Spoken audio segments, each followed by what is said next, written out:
ఎంతో మందికి మరి వారు నిందాస్పదంగా కనిపిస్తూ ఉంటారు.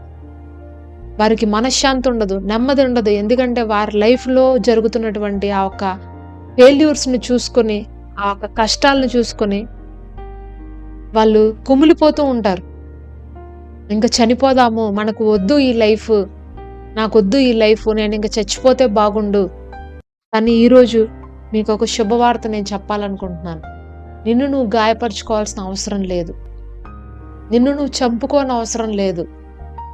దేవుడు నిన్ను బ్రతికించాలని కోరుకుంటున్నాడు. నీ యొక్క జీవితాన్ని ముట్టి బాగు చేయాలని ఈరోజు ఆశపడుతున్నాడు. ఇంతవరకు మరి నీ జీవితంలో ఏది జరిగి ఉండకపోవచ్చు, ఎలాంటిది నువ్వు అచీవ్ చేసి ఉండకపోవచ్చు.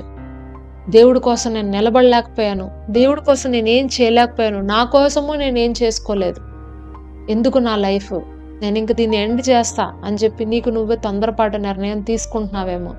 కానీ ప్రభు ఈరోజు మీతో ఒక్క మాట నాతో చెప్పమంటున్నారు. ఏంటంటే, పాడైన నీ జీవితం తిరిగి నేను మరలా బాగు చేస్తాను, అందుకోసమే నేను వచ్చాను.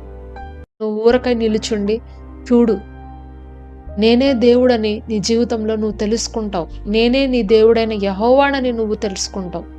నేను నీ పక్షముగా ఉండి నేను నీకు న్యాయము చేస్తాను, భయపడకము, దిగులు పడకము అని నీ దేవుడు నీతో చెప్పుచు నీ కుడి చేతిని పట్టుకుంటున్నాడు. ఈరోజు మనుషులు ఎన్నైనా నీ గురించి తప్పుగా అనుకోవచ్చు, బాధ పట్టచ్చు, నీ లైఫ్లో అన్ని ఫెయిల్యూర్స్ చూసి ఉండొచ్చు నువ్వు ఇంతవరకు కూడా. కానీ ఒక్కసారి ప్రభు వైపు చూడు, ఆయన దగ్గరికి రా, నీ లైఫ్ని నువ్వు సబ్మిట్ చేసుకో, దేవుడు నిన్ను ఆశీర్వదిస్తాడు.